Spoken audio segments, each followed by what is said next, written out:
David, would you stay a couple minutes after we're done and answer some more questions? Just two things. If someone came from Mars and came to Sinai Temple on a Shabbat, and you asked them if they left, what are the holy books at Sinai? They would say, well, listen, I went there, I saw the prayer book, I saw the red Tanakh, and I saw the Jewish journal. Because if you come here on Shabbat, that's what everyone is holding and reading. David, just a token of appreciation, it's a book that was done by my wife, but it's called The Second Chance, God's Gift of Renewal. It's about the Torah that Sinai Temple wrote to commemorate Rabbi Wolpe's recovery from his first illness. So we give that to you, and we thank you very much for just enlightening us so much.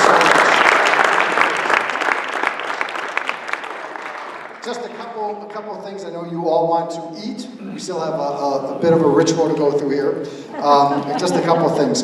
I want to mention that this last couple of weeks, we saw the passing of a past president of Men's Club, Peter Winkleman, who was very involved at Sinai Temple. He was on the board of directors. He cared deeply about the Men's Club, a real mensch. I spoke to his son, who told me how much Sinai Temple and the community here really meant to him. So I did want to mention his passing. Norm Pell, Norm, you're here? There's Norm. Norm is going to give a class on November 12th, 7 p.m. in Cone Chapel on ethical wills. Most of us in this room will leave our children or our grandchildren something material. But how many of us are going to leave them an ethical will that is our statement of life, what's important, something that's going to really help them live out their lives. So I really encourage you to go to Norm's class. A couple of quick announcements.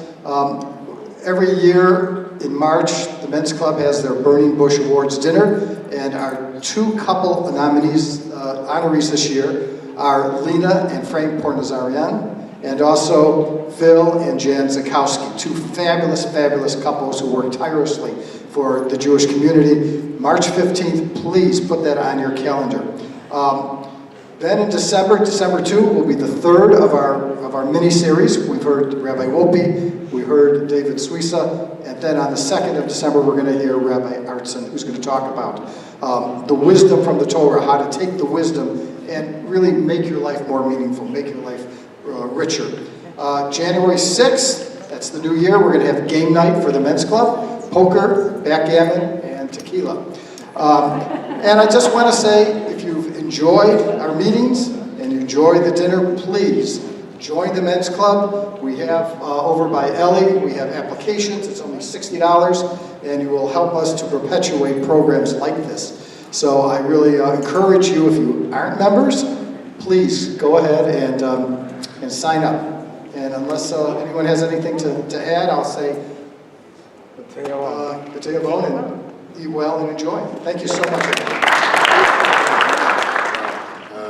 I love Rick. I mean, do you guys read what he writes? He's one of my favorite writers. Commentary blog.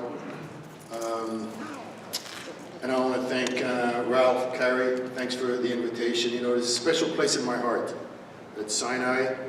20 years ago, this month, I started my relationship with Sinai. My daughters started in this school. This is even before they found Rabbi Wolpe. So I have a long history, so this is like coming home. Every time I come to Sinai, I've been here so often. I've called Rabbi Wolpe a few days before Shabbos and told him, you know, I have this amazing speaker from Israel. He says, come on over. And I walk like crossing the Sinai Desert, 45 minutes. I've done that a few times.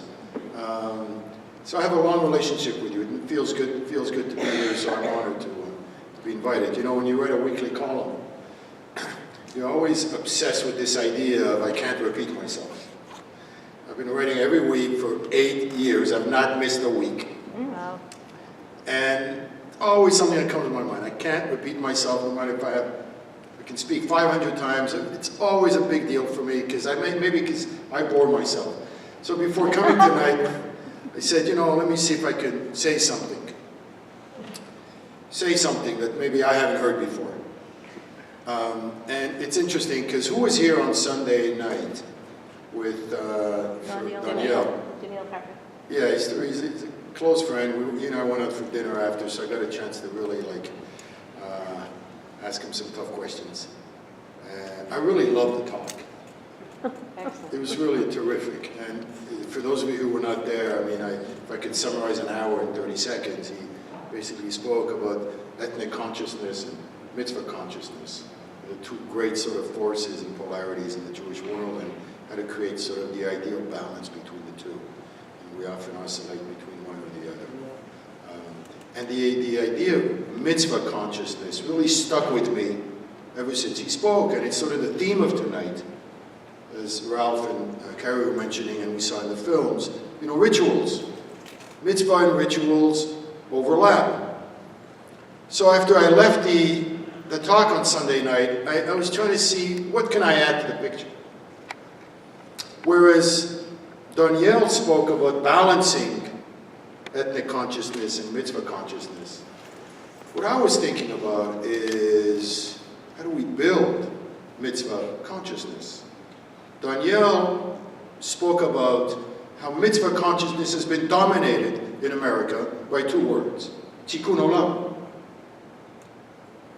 This sort of heady idea of tikkun olam and repairing the world that has lost the particularity of the Jewish tradition. So he wasn't putting it down, but he was saying that it's a missed opportunity. Tikkun olam has swept the nation and hijacked mitzvah consciousness. And ever since he said that, I've been asking myself, why is that? What is it about tikkun olam that has swept the consciousness of American Jewry? And if I may venture to a couple of possibilities. One of them is, it's a big thought. And big thoughts are very appealing. We like to think big. We like to think of ourselves as big. We like big ideas. And it makes us feel very, very important. Give me 3 words that make you feel more important than, I am repairing the world. How much bigger does it get than that? How much more seductive can you get than, I am a repairer of the world? It's also very general. It's not specific. It's easy. And you know, somebody was mentioning the iPhone. I call it the short attention span generation. By the way, I'm now officially ADD as well. I used to think it was just my kids. All of us, especially the new generation, if you are not used to going deeply into issues, tikkun olam is a real easy one, right? It's a symptom of modern thinking, which is we snorkel rather than scuba. And by the way, the brain's being rewired to make us better snorkelers, but to make us not as good scuba divers. So, I'll give you an example. If you just snorkel, you might think that Americanism and Judaism are the same thing. Because Americanism is about freedom. So is Judaism, isn't it? It's about human rights. It just feels like interchangeable. One of the great problems we have in the Jewish world today is that so many Jews feel that they don't have to do Judaism because they already do Americanism. It's almost the same thing. Steven Spielberg, is he American? Is he Jewish? Same thing. Jewish comedy, is it any different than American comedy? It's the same thing. Seinfeld, Billy Crystal, it's almost interchangeable. Woody Allen, Saul Bellow, Abby Hoffman. Take any great Jewish cultural icons. You can't really tell that much of a difference. It's one of the great love affairs in Jewish history, is the cultural love affair between Jews and America. But it's created this sort of interchangeability. It's the same thing. Judaism and Americanism. And if you snorkel, you will get sucked into that. But there are 4 big differences. Americanism celebrates the individual. Judaism celebrates community. Americanism celebrates the pursuit of happiness. Judaism celebrates the pursuit of meaning. Americanism celebrates human rights. Judaism is obsessed with human obligations. Americanism celebrates freedom, but Judaism is really more about the boundaries of freedom and what do we do within those boundaries. So, ironically, the real essential Americanism is to receive from others. And the best thing Judaism can do to America is bring more Judaism to America. But the new generation and the Jews need to know what's different between Judaism and Americanism before we can make that contribution. So if you snorkel, you will think that Tikkun Olam is the ultimate. In the same way that you will see Judaism and Americanism as equivalent. So what I want to do tonight is sort of just do a little bit of scuba diving. Just sort of, go down a little. And talk about mitzvah consciousness. And how can we look at it in a way that really means something for the new generation and for us. Yeshua Leibowitz, one of the great philosophers, he always spoke about, he had this very noble idea that you do a mitzvah because God commanded it. It's something so noble about that. We're at Sinai, God commanded it, we'll do it. It's great. I don't need to know anything more but the fact that God commanded us to do A, B, C, D. My good friend, Rabbi Manis Friedman, the great mystic, he's a Hasidic master. I adore him. I spent 15 years with him. He had a more romantic view of mitzvahs. His view was, it makes God happy. It makes God happy when I put on tefillin. We were married with God at Sinai. He does something for us, we do something for him. That's a controversial notion. A lot of people don't buy it, but it's romantic. Now the new paradigm, in my view, the most powerful paradigm is somewhere else. You will often hear the three covenants that Jews have. The covenant with Torah, the covenant with other Jews, and the covenant with God. And you will hear this from 99% of rabbis. They will always say we have three covenants. And they've forgotten the most important one of them. I'm going to announce to you the most important covenant. The covenant with me. It's the covenant that might be the least noble of all. How could I dare worry about me, David Suissa? How can I talk about the covenant towards me on the same level or even higher than the covenant towards God, towards Torah, and towards Jewish people? I want to suggest tonight that the covenant towards me is the most important one of all. And it's the one that we have most forgotten. And it's the one that I think is the most critical for the future. When I say me, I don't mean a selfish Judaism. I'm talking about a personal, intimate Judaism. The ultimate mitzvah is the mitzvah on which you put your name on it. The mitzvah that you can own. Rituals have become objectified. I'm in Pico Robertson. So when I hear about rituals, it's amazing. We make this running joke, certain synagogues, they look at davening as a job. I'm in there, 9:45, I'm out of there, we go right for breakfast. You see a lot of macho talk when it comes to davening. They have these really early minions on Shabbos. And it's a job and you got to do it right. And then you move on. There's that sense of, it's not mine, I don't own it.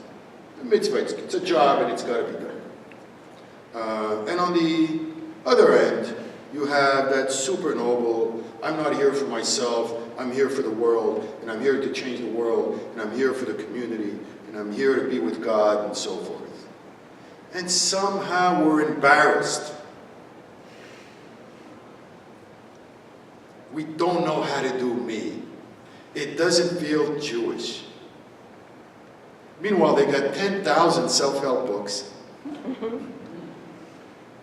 at Barnes and Nobles.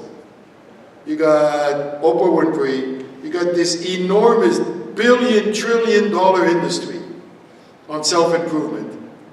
But Jews shy away from self-improvement. It doesn't feel noble. My ancestors in the ghettos of Casablanca never thought about self-improvement. It wasn't in their mind. It was the community. We all go to shul. I would bring the cholent to the community oven. Everything was community. The idea of me elevating, becoming a better person, or refining my character, or an intimate personal relationship with me and with God, those were not something that is ingrained in Judaism. But what's really fascinating is that out there in the secular world, and out there especially in that 90% of Jews who don't go to synagogue on Shabbat, that's probably the most important thing. And how can we connect that number one thing that's in that 90% world that will not go to synagogue on Shabbat with this idea that I'm bringing and make it holy? How can we make self-improvement holy and Jewish? That is the ultimate question. And I want you to know, I've never said this before. I promise you. This is the first time I'm saying this. I've never written about this. And because of tonight, I've forced myself to sort of think this through. And I really think that there's an opportunity. In fact, if I write about this, you can say you heard it here first. But there's a real challenge. How do we make self-improvement holy? You know, in my column that's coming out tomorrow, I mentioned something really silly at the end on the great jazz musician Miles Davis. I was rushing to a meeting in Westwood last week, and I got lost. I'm turning around. You know, when you get lost in Westwood, you take the wrong, going, forget it, it's like 10 minutes. But I'm Sephardic, everything's for a reason. Really, anything that goes wrong for me means something I have to hear. And I got the jazz station on the radio, and I'm hearing this interview with Herbie Hancock. And he's speaking about the first time he met Miles Davis. It was like meeting God. And turns out he ended up getting a gig with Miles Davis. He was like just flying and floating. And as I'm turning around Westwood, I'm saying, okay, God wants me to hear this. So I'm listening to this interview. And he says something that really I think is going to stick with me for a long time. He said, they asked him, the interviewer, the journalist, saying, what was it different? What was so different about Miles Davis? He said, he was a great teacher. He said, but give me an example. He says, you know, the way he taught me was unlike any other teacher I've ever had in my life. And the journalist says, what do you mean? He says, he was always so indirect. He never told you exactly what to do. He always just gave you clues. He never spelled anything out. He asked questions, gave you clues, and then like years later, we'd figure out what he meant. But the lessons would enter, and he said, because he was so indirect, it ended up becoming your own lesson. It ended up going in deeper. How many of you have noticed they have these things now on the internet, listicles? You know, 10 things to avoid to have a happy marriage. The 5 most important things you can tell your wife. The 3 things that will destroy your children. Everything's listicles. And you know what's amazing is I get, because I get to read everything. Every time I read one of those, I'm always saying, this is great. And I always forget them. Sometimes I'll email them to my kids. Now I feel bad that I do that. Because it goes in and it goes out. It's so direct. And now I realize what Herbie Hancock meant about Miles Davis. It's too direct. And one of the amazing things about Jewish rituals is that they're not direct. You know, I could sit around and spend an hour with my kids and talk to them about the impermanence of life, about poor people who can't afford a house to live in, about how we can't take anything for granted, about how our ancestors really suffered, about the trek in the desert. I could go on and on for an hour. But once they come into the sukkah for 5 minutes, it's worth 5 hours of my talk, of direct talk. Because what is the sukkah? The sukkah is a ritual that is indirect. It's a ritual that you feel. It's not a ritual that is a bullseye. Look, this is a message of impermanence. And because it's indirect, it opens itself up to a lot of personal interpretations. And that's when you feel you can own the mitzvah. I got to tell you, this year, I was asked to speak at a sukkah. And you know, the thing with Sukkot, I've read 500, at least, over the years, all the different symbols of the sukkah and etrog and the lulav. It's just an incredibly rich holiday. Might be the richest ritual of all in terms of being full of meaning. But this year I said, you know what, I can't just repeat what everyone says. So I sort of racked my brains and I said, you know, is there something about Sukkot I've never heard before? And I realized, I had this vision. One night, I had my kids, we were having this unbelievable experience around the table, and I realized, my God, I feel like Friday night. I'm getting that Friday night energy. And my kid is doing a little Dvar Torah, and we're having fun, and going around, and all of a sudden I started losing sight of where we were, and all I could see was the table, and that was my call. It was like, I started having this vision of Sukkot, not as a ritual where God tells us to go build a hut, but as a ritual where God tells us to pick up your table and bring it outside. Because that table is the secret sauce to Judaism. It's where my ancestors 400 years ago in a little village in Morocco sat around. Every Friday night, they keep our tradition going for centuries and centuries and centuries. It was not the houses we lived in that kept Judaism going. It was not the cathedrals. It was not the quality of our mansions. It was the quality of our tables.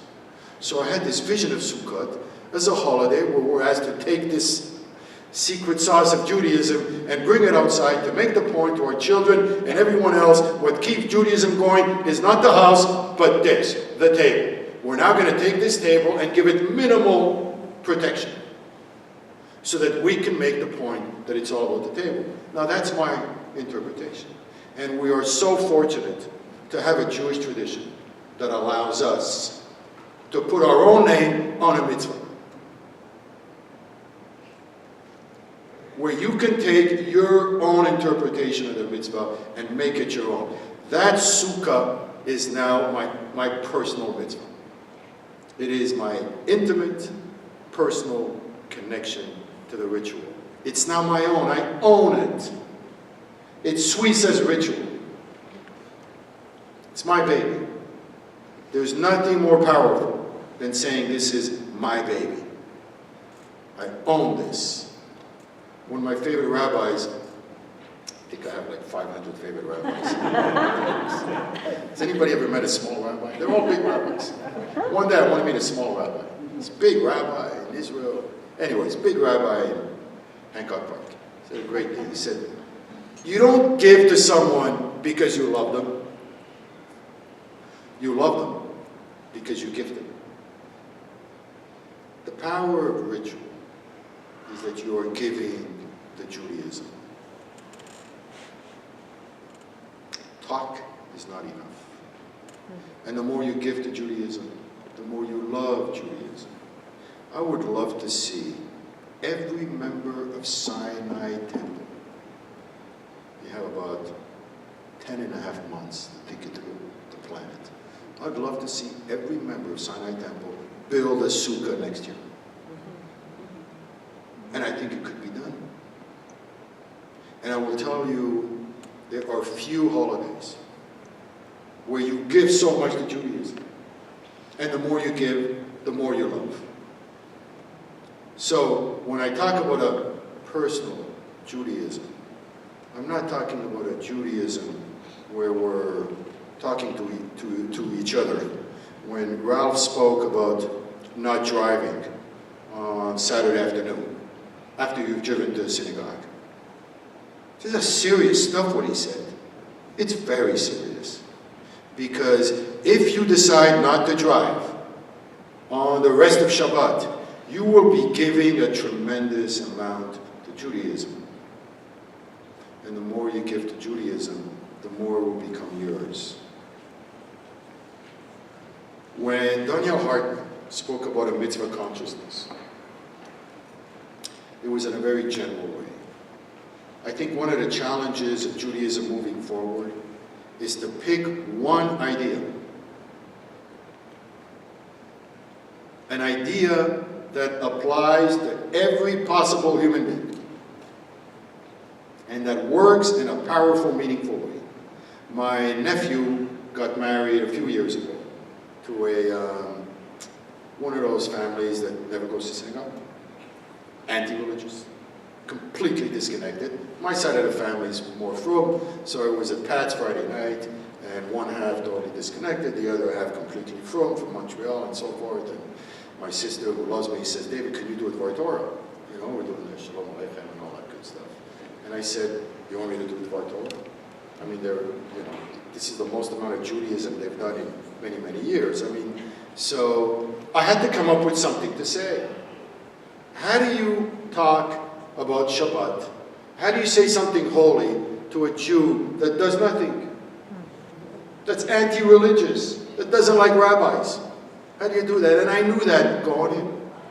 And you know what's incredible about Judaism? There's always a good answer. Always. There's always a good answer. So I had this inspiration, and I saw their faces, and I realized that they were not feeling very at home because we'd already done Shalom Aleichem, which they thought was very weird. And then I sang a song over this glass of wine, and they also thought that was pretty weird. And then I washed my hands, and blah, blah, blah. So I looked around and I said, you know, who loves Thanksgiving? Within 5 seconds, I got headlines. And I started speaking about my love for Thanksgiving. And I'm from Canada. So I said, you know, when I first moved to America, I had no idea this thing was so big. My employees all took off on me. And I thought they would take off at Christmas. No, they took off on Thanksgiving. It was by months, and I went on how I had no idea. And over the years, I've come to really, really appreciate Thanksgiving. And I spoke about how we connect with my sister and so forth. And they were in love with me because they love Thanksgiving. And then all I had to say, we do it every Friday.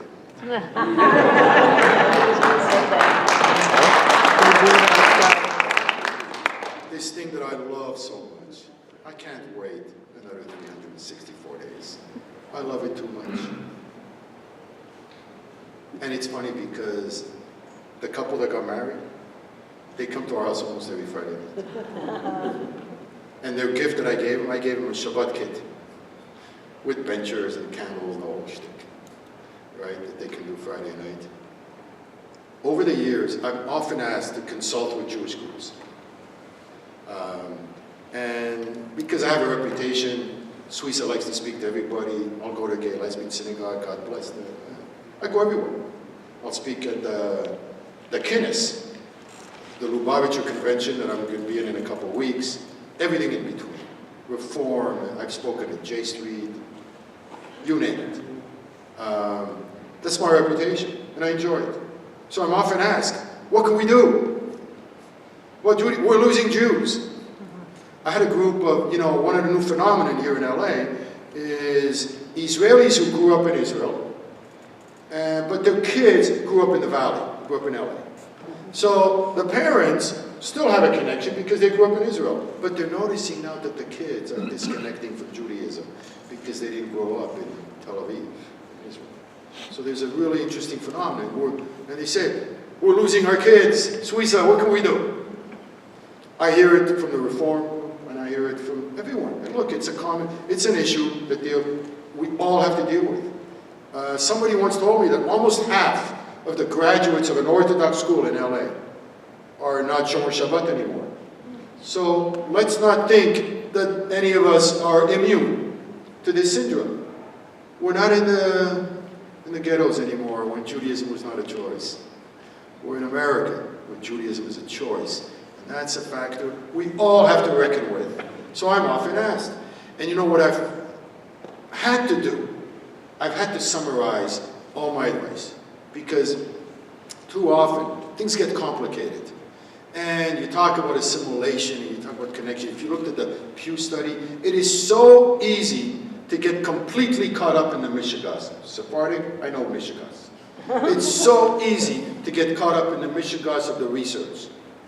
And say, well, these kind of Jews need this, and those kind of Jews need that. And the younger you are, the more they have a problem with Israel, and the older, and they have a different problem with the Orthodox, and blah, blah, blah. It is so easy to look at all the numbers and get all confused. So I said, and every time I would be obligated to tailor all my message to the different groups. Finally, I said, let me see if I can find one message that applies to everybody. One powerful idea. And I did. I came up with it. That works equally for everybody. The ultimate secret sauce to Judaism. The most important ritual in Judaism is Friday night. I have come to that conclusion. Now, part of it is a personal story. Because, I went through some issues in my own personal life, and Friday night was the one thing that kept my family going. It was the one sort of source of consistency and structure. So on a fundamental level, that was a personal thing for me.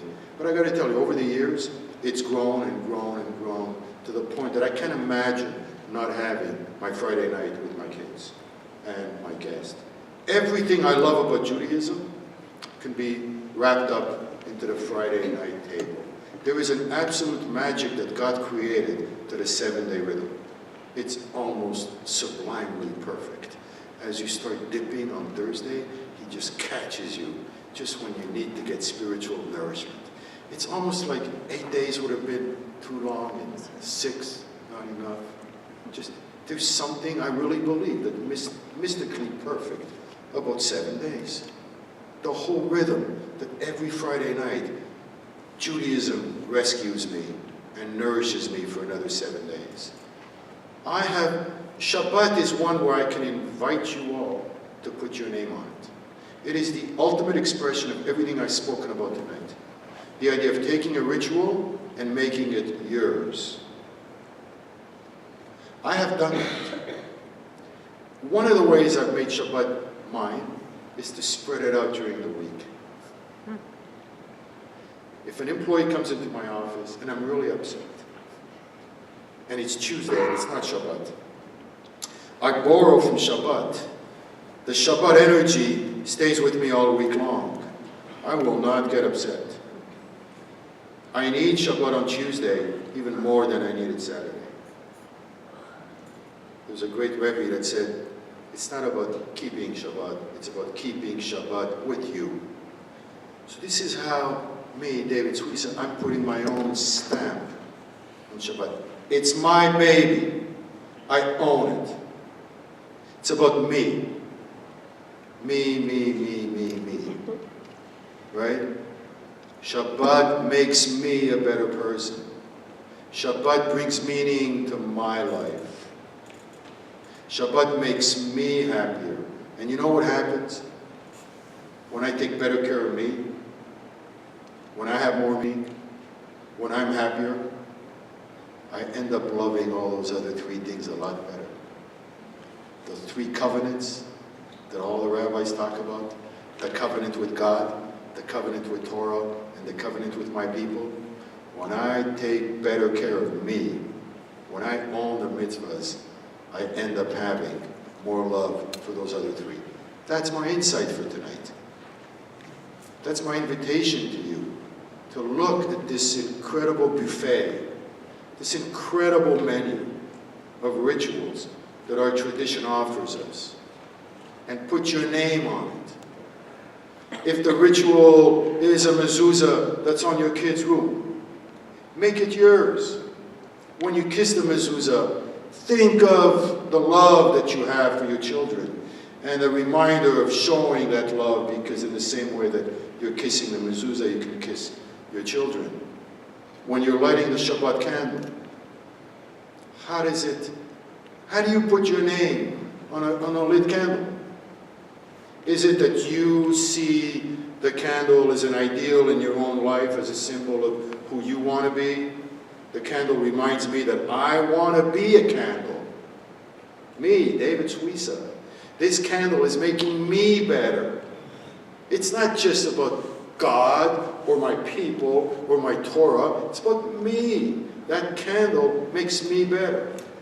Because I'm thinking, I want to be that candle. That's how I'm putting my name on that mitzvah. When you put on tefillin, it's an indirect message. The indirect message means you can make it your own. So the leather that's going around my skin is the filtering between me and the impurities of the world. So I feel a sense of spiritual protection. I didn't read that anywhere. That's my own.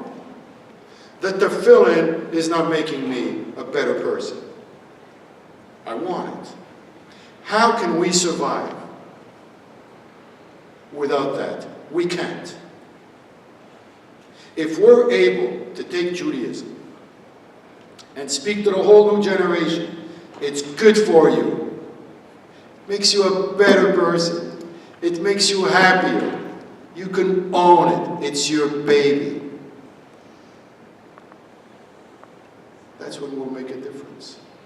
That's what I see as the future of a healthy Judaism. Thank you.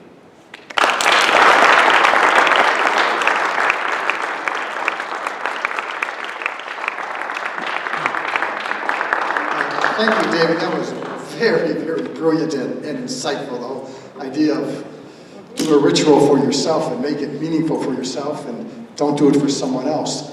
And I just wanted to say that for me, I used to walk into my house, and not every day, but on Shabbat, I would walk in the house and kiss the mezuzah and just go in. And after a while, I figured, why am I doing this? And then I heard Rabbi Mordechai Finley say what he does when he kisses the mezuzah on his house. To him, he is leaving behind all of the travails, all of the stress, everything he doesn't want to bring into his life. And when he kisses it, that's what he does. And I thought, my God, that's so gorgeous. And that's what I started doing. Anyway, David said we'll take a few questions. Yes.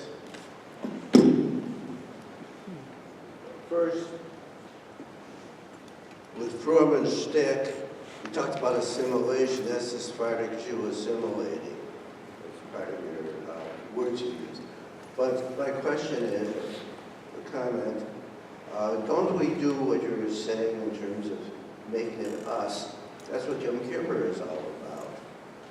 How do we make ourselves better people? Now, it may manifest itself in the various things you're talking about, and I think it does, but that's the time we sit and think about it. What can we do? And that is presumably making ourselves better people. Do you agree? You know, one of the things I always speak when I speak about annual holidays, I always have a problem with annual holidays, like Super Bowl. You know, it's the Super Bowl syndrome. You know, I'll wait another 12 months. And I keep saying, you know, 6 months after Sukkot, we need to celebrate Sukkot now. Rosh Hashanah should happen every week, and so forth. It's really, I think that the Jewish rhythm is a daily and weekly rhythm. So I totally agree that Yom Kippur is personal accounting. I'm trying to elevate it to an ongoing process that never stops as a way of looking at Judaism per se, not necessarily as forgive me for my sins and I screwed up for the past 12 months and stuff, but really as an opportunity rather than looking at the sins that I've made. What are the opportunities that I have to look at this menu of Jewish rituals so I can enrich my life and become a better person. One of the greatest phrases I ever heard. I used to study Hasidus every week with this rabbi in Montreal. I was here on the phone. Finally, I asked him, I said, you know, Ronnie, what do you get out of this? It was Tanya. He said 3 words I'll never forget. He said, the refinement of character. It was an incredible phrase. When he learns mysticism and the Tanya gets a refinement of character. That's an example of something I long for. If Judaism can help me refine my character, I'm in heaven. I'm in heaven. If you can find rituals in your amazing tradition that can help you refine your character. There was a scene in the second clip that we showed that speaks exactly to this. A refinement of character would have waited for the brother to come for the Thanksgiving meal. How do you not wait for your brother, right? And then a refinement of character would not have been upset if he was the brother who hadn't been waited for, right? The whole clip was about coarseness of character. It was a great example. I'm glad they showed it. So imagine, I don't want those Jews to do tikkun olam. I want them to do tikkun ani. Instead of repairing the world, repair me. That's what I think they needed more than anything. Repair me.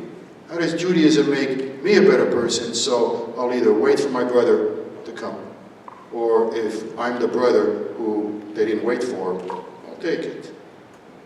You know, it's funny, Pico Robertson, you want to destroy Shabbat meal? Just say 3 words. Obama. You killed the meal. Game over. It's time for dessert. I've become so good. One of my great skills is how to, finesse Shabbat conversation away from Obama. It's too explosive. It's not the refinement of character. I do not want my Shabbat table to be hijacked by coarse politics or coarse discussions or divisive stuff. It's not worth it. But you can learn that from the refinement of character, from the thing that brings you decency. And it'll never happen unless we do the rituals. It can happen in a self-improvement class or in a self-improvement book or an holistical on the 7 best ways to deal with your wife. You gotta do the ritual. You gotta sit down and have the Shabbat meal and light the candles and do Shalom Aleichem and do Eshet Chayil and bless my kids and wash your hands and do the Amotzi.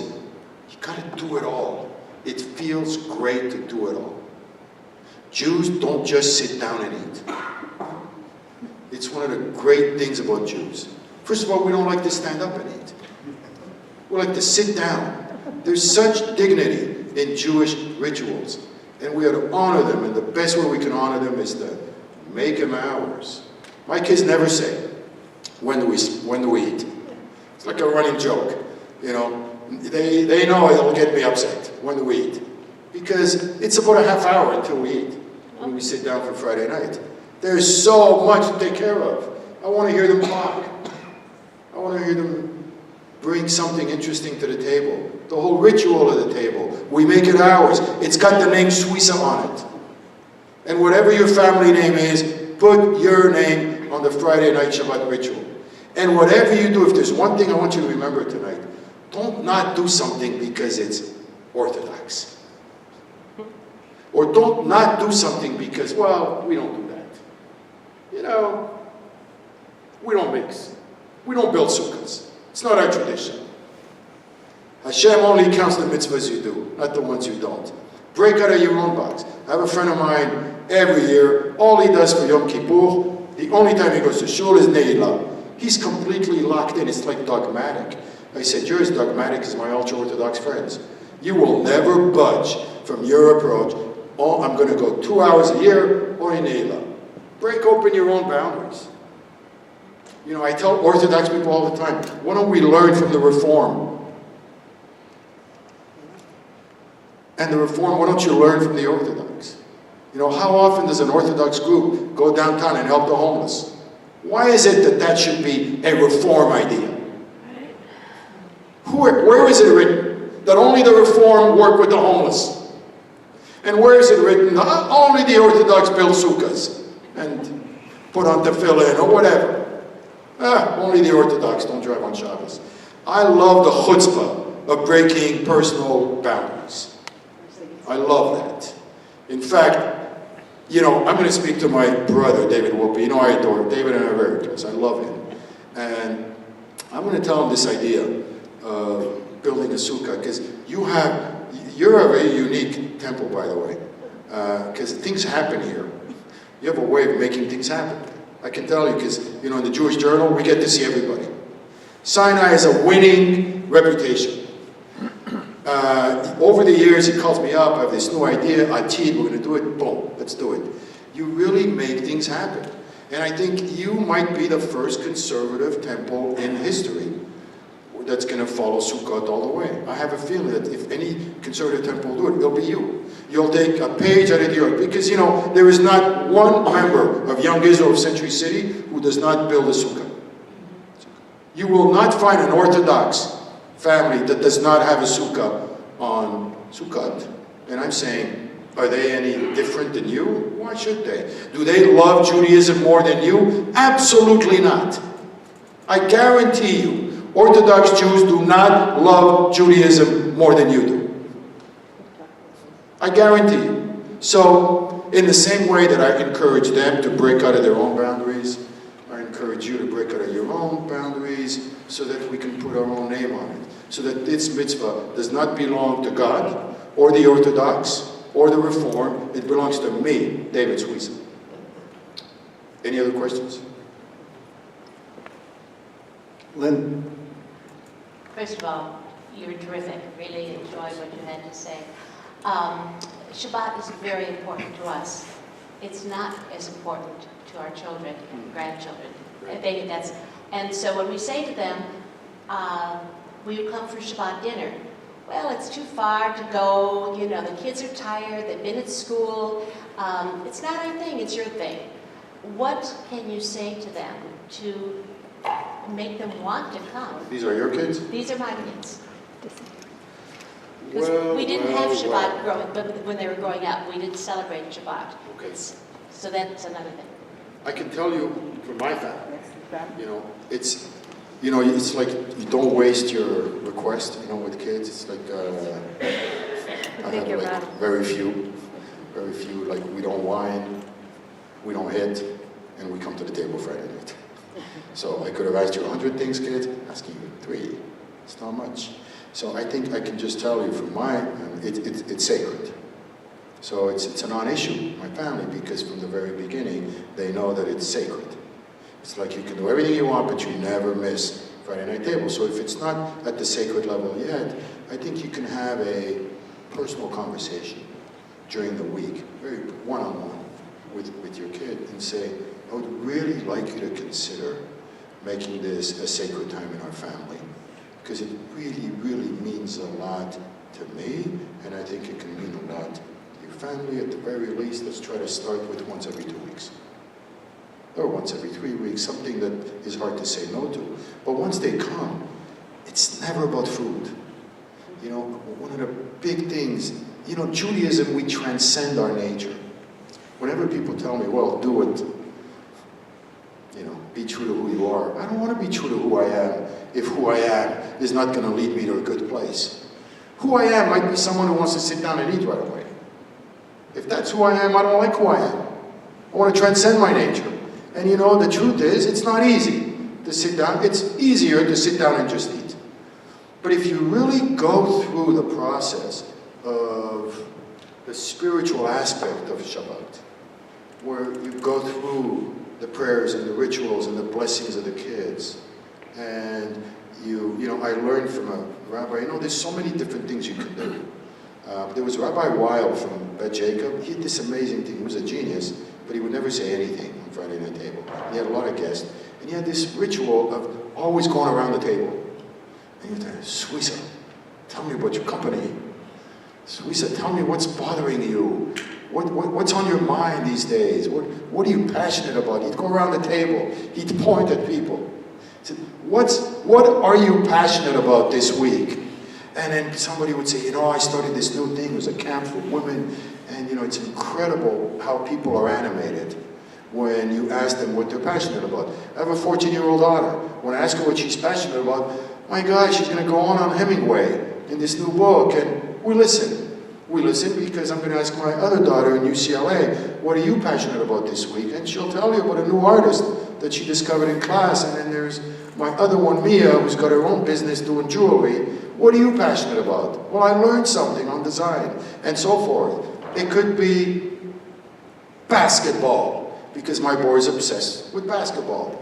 So what are you passionate about? And people love to talk about themselves and what they're passionate about. And it goes back to Judaism that's good for me. So all of a sudden, when I go to grandma's house for Shabbat, it's good for me. I get to talk about what I'm passionate about, way before the food shows up. Of course, if you have amazing food, it's great. But you wait. Hope I answered that. Well,